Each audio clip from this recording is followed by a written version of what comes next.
All right, cool. Well, thanks everyone for joining today. Got a couple 450 guys and 250 guy. Obviously, you have Adam in here. He finished in the tie for the overall in 450 class with Eli. Missed out just on the by the tiebreaker there. Christian Craig finished fifth overall, career best finish for him in the 450 class. And then we have Dylan Ferrandis, who finished in the runner spot in the 250 class. And I'm admitting Jarrett Frye in right now.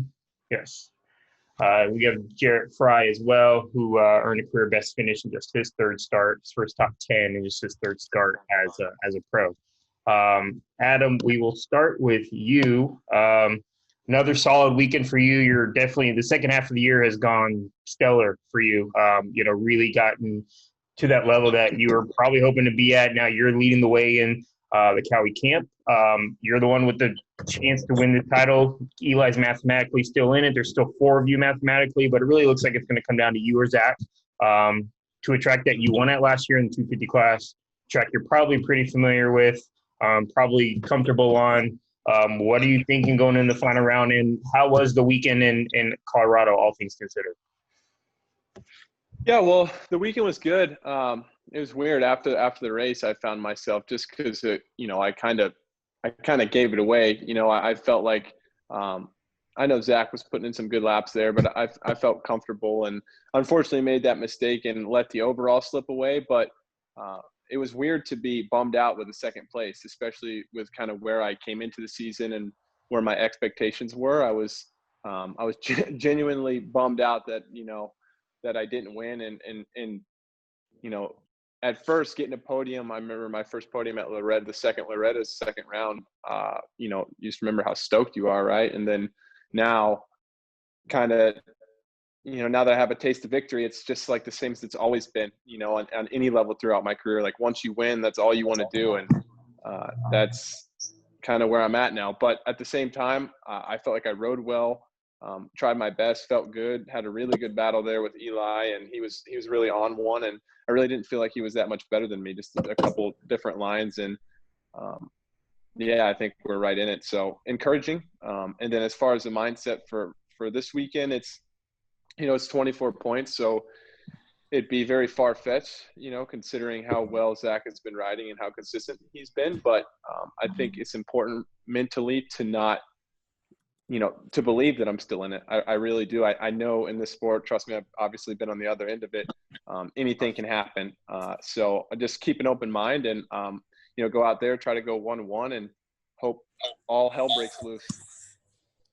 Talk about that moment, the one moment that probably defined that moto for you, that second moto, hitting that kicker and coming off. We asked Zach about it too. He said, I think he hit it too, but he was already kind of adjusting to what happened to you. Had you hit that at all before and hit it clean and just this one time, or was that a unique line for you that you hadn't typically been doing and you just had to go for it and kind of maybe a defensive effort, and that's just kind of what ended up happening? No, I wasn't comfortable. That was my least favorite part of the track all day. And the way the lines kind of formed there, we actually, earlier in the day, the inside rut got so deep, we had to push to the outside. And eventually the outside got really rough, and we moved back to that inside line. And we actually ended up cutting out of the end of the rut from the inside, and it basically made a new rut all the way up the face. And in the beginning of that second moto, it was so much faster coming into that left-hander to be on the inside. I was kind of just trying to deal with, the rut that went all the way up the face, and it continually, kind of got that kicker on the top. And once I got past, I tried going to the outside and I screwed it up a couple times, and I saw that Eli was still hitting the inside. And the lap that I made a mistake, I actually came into that turn and I was super undecided. I'm like, man, do I just take a chance because it's so much faster coming in on the inside there, or do I try the outside? And I went to the inside, and that kicker I hadn't been there in a few laps, and that kicker got quite a bit bigger, and tried to kind of wheel tap it, but kind of like half-ass committed to it and probably chopped the throttle too much and wasn't strong enough on the bike, but was luckily able to save it. Hurt the stomach a little bit, knocked the wind out of me for a few corners there, but it's motocross. It happens. I was going for it, and that's how it went. All right, thanks. Christian, move over to you. A great weekend for you all in all. You've been close to the top five this season. You have a 6, I think at Loretta's 2. You had a 6, but I know you've been trying to get that top 5, trying to knock on that door and kind of break through. You did that. You and Chase together, a great day for Honda. What was the difference this weekend? What changed it up for you? Was it the track? Was it just everything kind of coming together for you at one time? What was the difference maker to put you inside the top 5 this time around? Yeah, I'd say it was kind of like a little bit of everything. I gelled with the track. I've just been working every day with my trainer, just like trying to break through that next level. A couple weeks ago on the Zoom meeting, I was saying how I'm just right there on the edge of the top 5. So that's kind of been the goal this whole time, is just try to get in there and get at least a moto inside the top 5 and try to feel that pace out. So I honestly didn't even know what place I was in the whole moto. I knew it was top 5. I just didn't know 4th or 5th. And my mechanic never told me, and he did it on purpose. So he just didn't want to like startle me or anything like that. But yeah, I think by the time I got up to 4th, the top 3 were just gone. So I was kind of just all alone. I saw Chase was coming a little bit here and there, but he wasn't really catching me that much. So I knew I had a good pace going. But it just felt good to like finally have a moto like that, to where everything was kind of clicking in a way, and it felt easy to hit my lines, and I was just smooth and kind of like control just what I do on practice day during the week. So that's the goal, and that's what I did. It seems like in your career, you've kind of unfortunately one of those guys that gets bit by the injury bug. You just have those weird things that happen and just kind of takes you out. And there may not be big injuries, but they're enough to just kind of just derail everything. And you've had a good, solid, healthy year once, pro moto got started. What's it like to just really look like you're going to get a full season under your belt, get some great results, and give you a lot of confidence probably looking ahead to 2021? Yeah, I mean, I don't think I've ever finished a full outdoor season. I think I've always missed at least one round. So it's been fun. Like, I don't want it to stop, and I'm bummed that it's only 9 rounds. Like, I wish it was the full series. So it's just cool, like, being there and having goals and reaching those goals. So I feel like I'm just checking that off, and then it's just keep building each time. So, I mean, we only got 1 round left. It's home track. I think it's a lot of people ride there and test there. So I don't think I'll have really an advantage there, but I do live close. So that'll be like the only advantage I got. But looking forward to that. I think if I get a good start, I can get behind these guys or in front of them and just try to pace them as long as I can. So they're on another level, and they have been all season. So just trying to get there. Awesome. Dylan, we'll move on over to you. Another great day for you. I know the second moto had its ups and downs, had a little bit of its wild moments, but you still prevailed. You've done that a lot this year. You've been able to kind of overcome adversity, bounce back from really anything, and get your way back to the front. The ability for you to fight through the field is pretty impressive. Talk about that second moto and your ability to come back from that early moment and to really salvage a runner-up finish and even gain points on Jeremy for the day. How was Thunder Valley for you? That second moto was my signature motos. I want to say bad start and just came back to the field, and Hunter, Lawrence, and Artem, they were battling together, and they went wild, and I came with a lot of speed, and I couldn't stop early enough, and went out of the track, and had this small crash.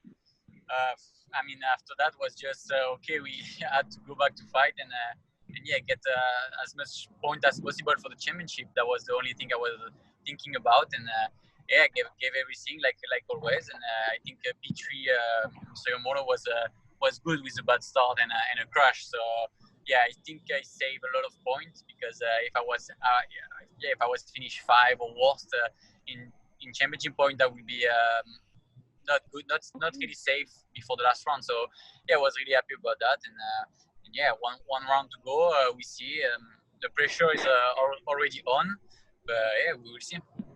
It seems, whether it's Supercross or even Motocross last year, when you need to step up, you're able to do that. You have an 18-point lead in the 250 standings going into Pala. It's a comfortable lead, but are you treating this any differently? You're going to go out there, I assume, the same way you always do and try to go 1-1 on the day and make it easy? I don't know. I want to say yes, but honestly, at Thunder Valley, I kind of already felt the pressure of the championship. In the morning, I wasn't really feeling good. Yeah, I was a little feel like same as Salt Lake City for the last Supercross run. You know, when you have so much on the line, when it's you close to getting your dream championship, it's never easy. And I think at Pala, it's a track where mistakes are easy to make. And I don't know. We see how I feel, but for sure the goal is always the same: get out front and win the moto. But I think if I just if I just manage to make a good day and clinch this championship, that's what only matter for me, and I will do everything for that. But yeah, I mean, I don't. My goal is to win the championship, not to win every moto. Got it. Thank you. Jarrett, back asking you, welcome to the Zoom conference, your first one. It's been probably a whirlwind few weeks for you, but it seems like you've adapted really well and really quickly to the pro ranks to get a top 10 in just your third start on a track that's probably really unfamiliar for you. How does it feel? How does it feel to kind of be in the mix already, acclimate so quickly, and just feel comfortable, seemingly comfortable already just 3 races into your career? Yeah, it feels good. I think I've done decent, not the greatest, but I've gotten better each weekend, so that's good. And got my first top 10 at Thunder Valley, so just looking forward to building on that this weekend for the last round. What were your expectations coming into these last few races? What were your goals? Have you reached any of those yet? What's really been your mindset? What are you trying to accomplish? And really, what are you looking to finish out on at Pala? Well, my goal was to be in the top 10, and I finally did that at the third round. So just looking to get another top 10 this weekend. Awesome. I'll open it up to the media. Guys, just use the raise your hand feature if you can. Anton, it looks like you might be on your phone, so just, let me know if you have a question. Weed, you can go ahead and start it. Yeah, I'll start with you, Christian. Your mechanic, you said, purposely didn't tell you where you're at. Is that a strategy that you guys went over? Something like that? No, it wasn't a strategy. He usually tells me the place, and I'm like, okay. At first, I'm like, he's not telling me. And he didn't even give me the halfway sign. So luckily I saw that when I went over the finish line. But he was just making me focus on my times, my lap times, how far back I was from third, and then how far ahead I was from fifth. So I was kind of gave him some crap after. I'm like, what? You never told me a place I'm in. And he's like, yeah, I did that on purpose. I didn't want to startle you or like get anything in your head. So I'm fine with it though. I knew I was in a good spot. It's just you kind of like to know, at least when I had a little gap on the guy that was behind me. So, but yeah, it just felt good. So you mentioned Pala's kind of the home race. How often do you actually ride there? And then do you know if it's even going to be similar to what the national track will be? I ride there every Tuesday during the outdoor season. And then I bring my kid there on the weekends. So, we live literally 10 minutes from there. We just moved to Temecula, and literally I'm 10 minutes away. But yeah, I feel like a lot of pros are there, a lot of top guys. So it's not going to be like a home track advantage that kind of way. But yeah, the track, I know they're going to change it quite a bit. It's going to be longer than what it usually is on practice. But the dirt's going to be the same. That's how it's always going to be. Cool. All right. Thanks, Christian. Adam, so second moto, did you think you had a chance to get back in it? You even try to move on Zach. So even after you made the mistake and then you got your win back, were you starting to think, wait a minute, I can still make this happen a little bit? Yeah, I never, even when I made the mistake, and I knew Zach was getting closer because when Eli had his whatever happened with his clutch or whatever happened there, he slowed down and I got to his wheel, and then he was kind of, I don't know, we went slower there for about a lap and a half, and Zach kind of used that as a springboard to kind of get closer to us. And I knew when I made the mistake that he was close enough where he was going to get me. And I still had a lot of energy. I still felt good on the track despite my little sketchy moment there. I felt super comfortable doing that pace. So immediately my mind went back to you know, obviously I knew I had to get Zach for the overall, right? And for points and stuff like that, it was, you know, it was a priority for me to get around him. And I just got enthusiastic and just kind of rushed it a little bit. The previous lap going down that hill, he was not going super fast on the outside. And I was just going to send it in there. And honestly, I'm not trying to T-bone anybody, but I was trying to more so like kind of meet him in the corner like this, give him an option to either hit the brakes or jump off the track like I ended up doing. But I couldn't turn enough because I got too much air off the single, and it was kind of hard pack where I landed. And he, at the same time, gave a little spurt of gas on the outside where I would have had to basically turn my bike and just T-bone him straight in the leg, which, I mean, I don't care what it's for. I'm not going to, you know, shatter somebody's tip fib for it. So, yeah, kind of backed out of it and ended up kind of biting me. But, yeah, even when I got back on the track from there, I still tried hard and figured maybe if he laid up too much, got too relaxed, I could do something there at the end. But just bummed on myself for not waiting because I had the pace. And if I would have taken more time to set up a move, I'm confident I could have got it done. But, yeah, it's okay. Live and learn.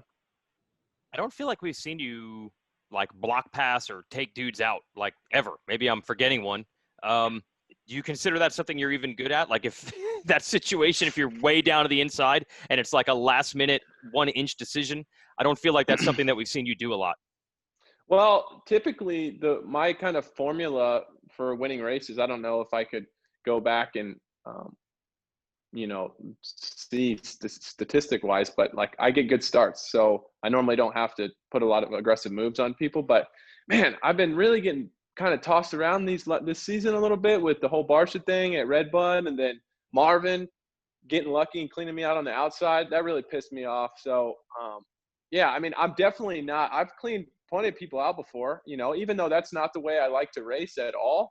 Like if somebody's going to be respectful to me and be clean with me, then that's how I'm going to be back. Like that's just the way I think it should go. But when people start disrespecting you and, you know, start maybe thinking I'm a nice guy, so I'm not going to do anything about it. Like that's when I start to be like, I might have to do something. But Zach and I have got into it before, and I feel like now we kind of have a mutual respect for each other where, you know, he knows if he gives it to me, he's getting cleaned out and vice versa.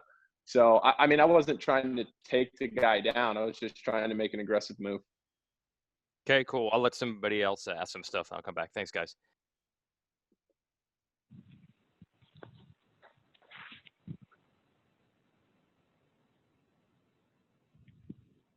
Alex Gobert, go ahead. Thanks, Brendan. Yeah, Alex Gobert, motoonline.com. For Adam, we'll start with you. This season, you know, I think you've exceeded your own expectations, but I know you don't really like to put a number on it, but was there any specific sort of goal coming into 2020, especially the outdoor season? Well, kind of half kiddingly, half serious, my goal that I talked about with my trainer, Nick, coming into the season, just to be on the highlight reel a lot. Like I just wanted to be, I wanted to go out there and do my best. And I know that you kind of can't cheat the lessons you have to learn, right? Like there's a bunch of things I wish I could go back and do a little differently. But one thing that I'm stoked on is I've always put my best foot forward and never got discouraged despite any situation I've been or put myself in so far this year. I've always seemed to kind of bounce back and learn. And yeah, I think I've exceeded my expectations from a standpoint of like when you come into the 450 class from the 250s, there's such an unknown there. Like you know, you always hear everybody talk about, you know, how gnarly it is. And, you know, you see how many past champions and winners are on the gate and you're like kind of somewhere in the back of your mind, you're like, I mean, can I do this? Like, I think I can, but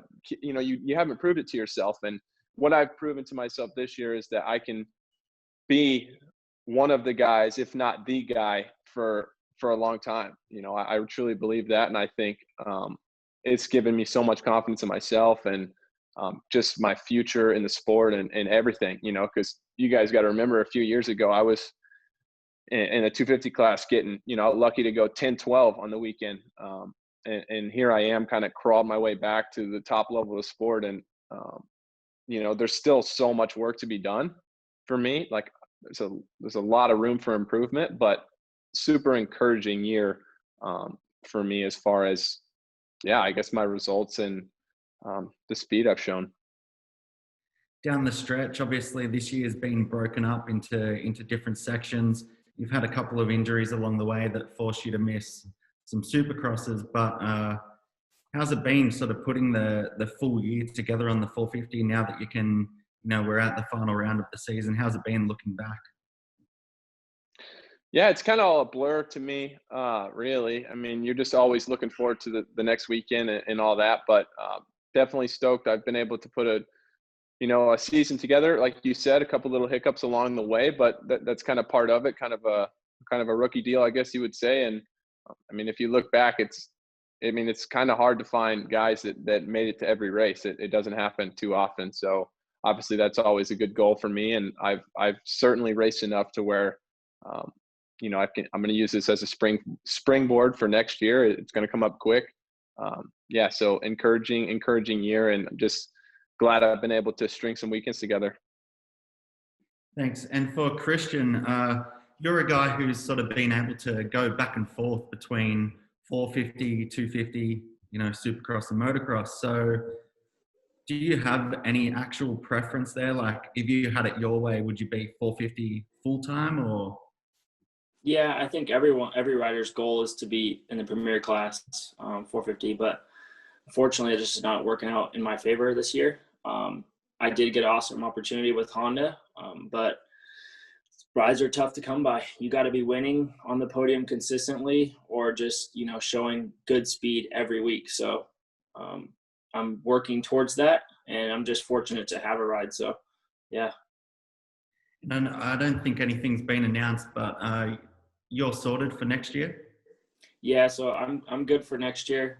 Obviously, I can't say where, but I think everyone kind of knows that. But I've been on a Honda for 10 years, which is pretty crazy to think about. I haven't rode another different kind of bike for 10 years. So going to be bittersweet this weekend. Just, final time riding a Honda, at least for, the future. But fun times and a lot of good memories with Honda. What are the chances of riding 450 outdoors next year then, considering you'll be on a new team? Yeah, I don't know what that's like. I'm contracted on the 250, but you never know. Like just like this year, I was contracted to race 250, and Kenny opted out of the outdoors. So, but whatever the team wants me to do, I'm going to do. All right, thanks. And quickly on to Dylan. As the end of your 250 career sort of draws near this weekend, how excited are you to move on to the 450 for 2021? Not just to race, but to begin preparing, into the off season. It's good. Obviously, it's really exciting. I've been in 250 for a long time now, and I think I have to build my career, which I moved to the US. I have to build myself and show what I can do. And for sure now will be my last race next weekend, and after that I will move to 450. So really excited, and I really want to finish this 250 deal on a high note and clinch this championship and move from that. But I'm also a little bit scared. Of course, next year will be such a big move, and I know how's the competition, and it's gonna be really really hard. But yeah, that's like what the guys say. Riding in premier class is the goal of every rider, and that was my goal too. And I will be there next year, and we see. I hope I can do great. But like we saw this year with Adam, it's the 450 field is really difficult, and every weekend crazy stuff happens. So we see, but really excited. We don't know when the Supercross season will start just yet, but for you, are you going to have to sort of I don't know, like control yourself? Like I can imagine you just want to really get into it straight away and start preparing and getting amongst it, I suppose, on the 450. Yeah, I mean, we see for sure. I mean, I don't know. We will see how I feel in 450 or is it next year, but for sure, maybe we'll have to calm down a little bit with the mistake I did in the past. But yeah, I don't know. I think I can do great, but yeah, we'll have to wait and see. Yeah, looking forward to it.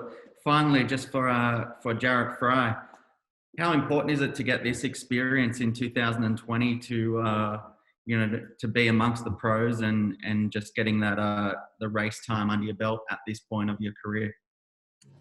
Oh yeah, I definitely think it's pretty important. Coming off an injury and then just getting pretty much thrown into the big boys it's definitely been tough, but I'm learning a lot each weekend and just trying to get better. And I think that's gonna help me out for next year. Awesome, thanks. Really appreciate you guys coming on here.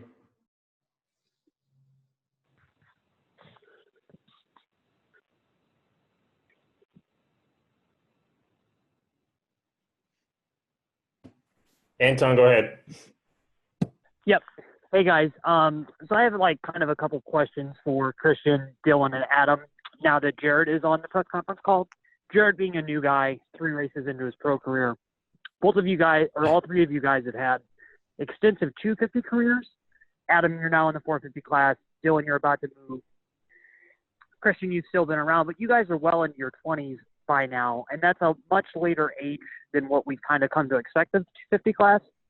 For you 3 guys, starting with Adam, have you seen where the goalposts of a young incoming talent have changed a little bit over the course of your career? It's not so expected to be 6th race going for race wins like you were back in the day?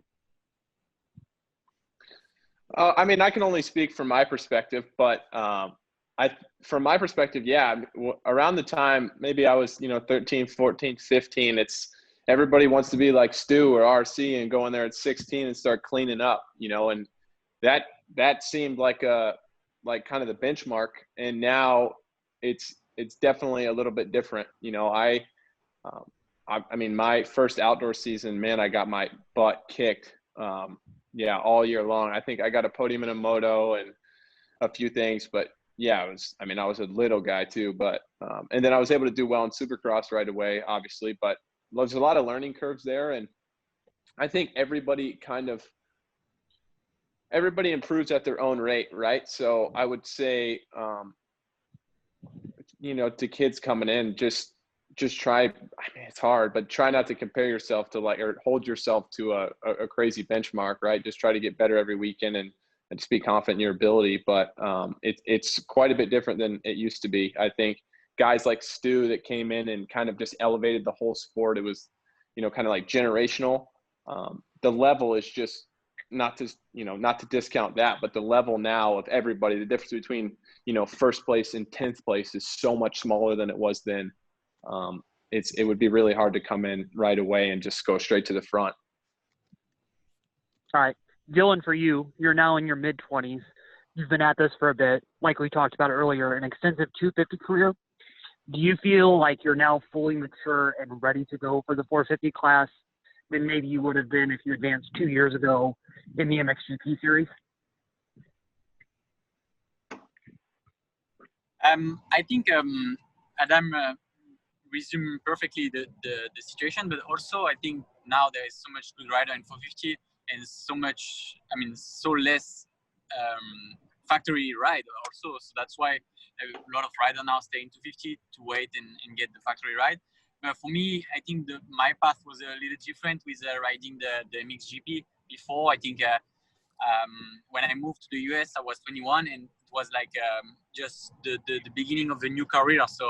So I have to prove myself, and I have to gain respect, and also find a factory ride. Like last year after the national, I asked my team, and I asked Yamaha. I say, can I ride 450 next year? Can we do something? Even if I had the 250 contract for this year, and they say no, there is no room. You can't do that. But I was feeling ready. I was okay to do it, and it was just about no room for me. So yeah, I think this is a big also thing. That's why there now a lot of riders wait a little bit more to move.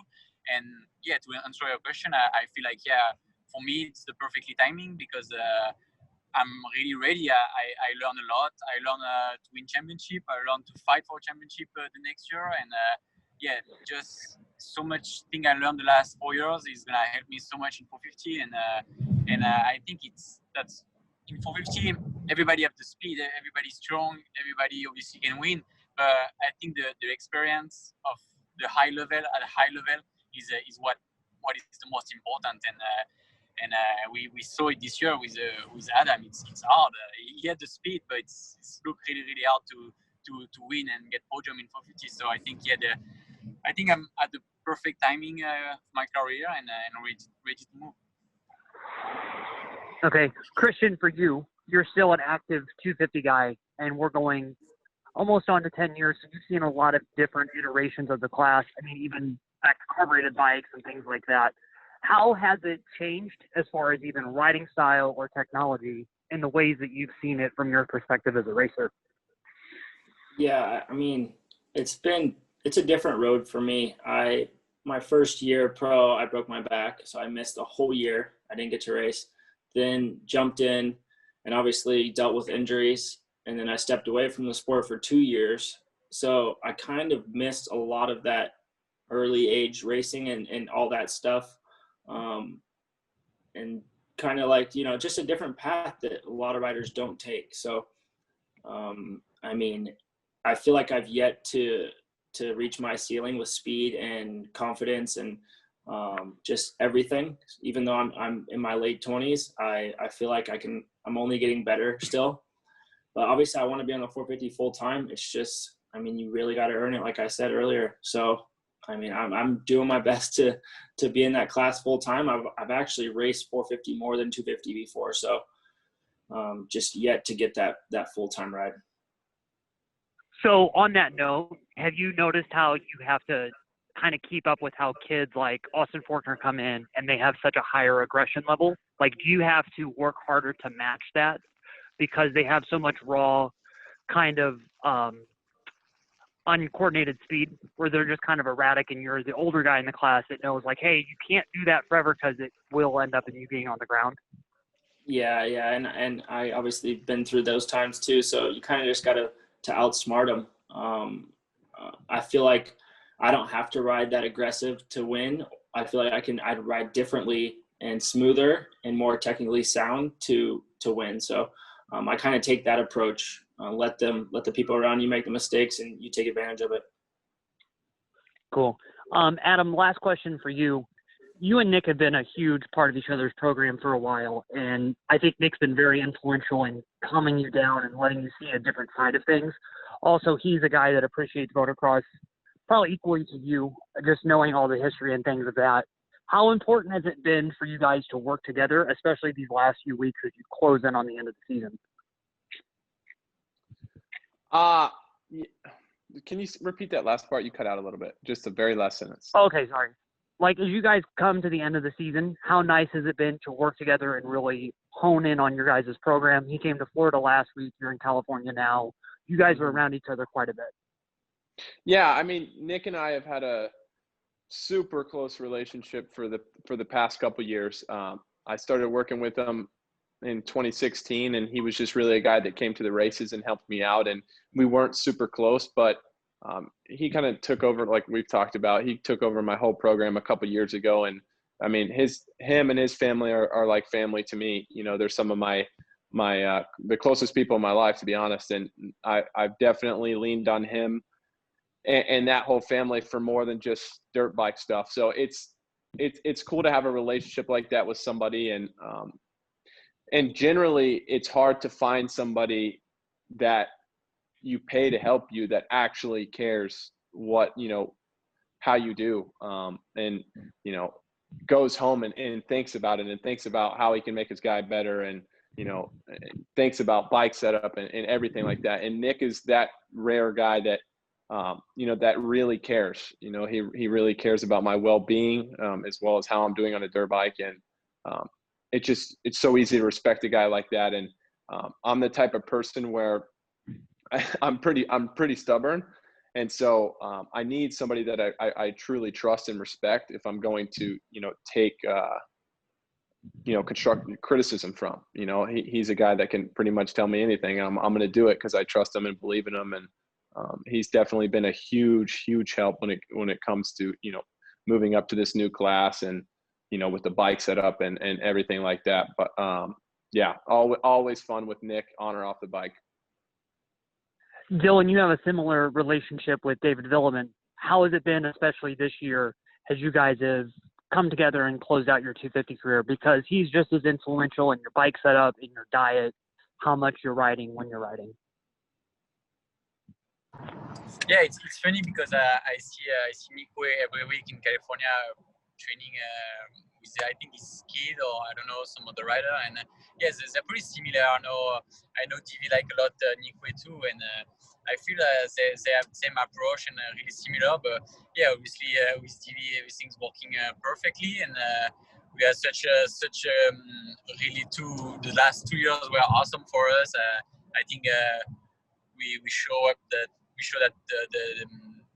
his program was working well, and really proud of that. And yeah, we kind of have the same relationship as Adam and Nico. I trust him really well, and I do what he says. I don't listen to anybody else than him in terms of riding and working out. So I don't know, for sure. For next year, it's going to be a new challenge. It's going to be hard, I think, because he's going to make me work harder to make me better. But yeah, we're ready for that. We already start to work a little bit on next year, and we see. But yeah, everything's going really, really well. I'm really happy to have him by my side, and it's been great so far. Cool. Hey, thank you, boys. I appreciate the time tonight. All right, Weed, go ahead. Yeah, one for Jarrett, Frye, and then one for Adam. Jarrett, you didn't end up having like this end of an amateur career winning all these titles or the Horizon Award or anything like that. Is that almost better in a way because there's a little less pressure? As you told me, I think at Millville you're a little under the radar. Or did you wish you had that confidence and stuff like that would have come if you had that time? Yeah, I really don't think it's that big of a deal, like having all the hype and stuff, but probably helps me out a little more just because I'm a little bit more relaxed and stuff. But yeah, getting hurt in February pretty much like ended my amateur career. And then once I got back on the bike, I started riding for about 8 weeks and then went pro. So yeah, it's been good. Anything really surprise you, or I know you ride with these guys a lot, so was anything really surprising about these first races, Jarrett? Probably just how fast they are. Like, I got a good start at Thunder Valley in the second moto, and I went back pretty quick. So just trying to learn the pace and also just how rough the tracks are. Gotcha. Thanks. Yeah, Adam, this is for you, and I might need to consult you also, Christian. So I'm horrible at working on bikes, and my kid likes to ride. Adam, you famously always said that you did not come from a dirt bike family. So when you were first riding, who the heck was working on your stuff? Because I'm horrible at this. How did your bikes get worked on? And I think my dad figured it out. Real resourceful guy, even though, yeah, we didn't. And when I say no, not a dirt bike family, I mean, like, they didn't do any sports or anything. Like, ESPN was new to them. It still is. I can't get mom or dad to watch a football game or anything like that. So they were pretty clueless with the whole deal, but they figured it out. And yeah, I think my dad just, I don't know, I guess he couldn't watch YouTube videos back in the day, so I'd be lost. Thankfully, he figured it out. Christian, yeah, you mentioned how much you go to the track. Are you pretty handy with the wrenches, or have you had to learn that now that you got a little rider in your garage? Yeah, he's got two bikes, a Cobra and an electric bike. I've yet to really have to work on electric bikes, so we try to take that more oftentimes than not. So the Cobra is still pretty fresh, but I know those things, once they get too many hours, they start breaking, and I'm just waiting for that day. But yeah, like, I keep it pretty simple. I just let him go ride. I don't try to jump in or help, like, push him with anything. And actually, he watches Deegan's YouTube, and Deegan has a coach, Caleb, and we got him hooked up, and so he's got his own coach, Jagger. So which is cool. Like I'll let Caleb pick him up and take him to the track, and he kind of has fun with that little group. But then I'll take him obviously too. But just to switch it up a bit, I think that's fun for him. Okay, but the major bike work, you haven't had to do it yet. Not yet, but I Are know you that ready? day's Can coming. you? Can you? Actually, I changed oil on the Cobra. Okay, so I changed the oil and I could do filter, but I'm not changing like a flat tire. I'll check tire pressure. That's it. Okay. Yeah, I stripped a bunch of bolts today, and I'm super mad. And I'm like, how did these guys do it? We all. We don't. Okay. All right. All right. That's it for me. Thanks, everybody. Anything else from anyone else? Awesome. Thank you guys. Appreciate the time. Thanks for joining us. One more weekend, so best of luck to the rest of you guys. Stay safe, stay clean, and we'll see you guys hopefully on Saturday or on Monday.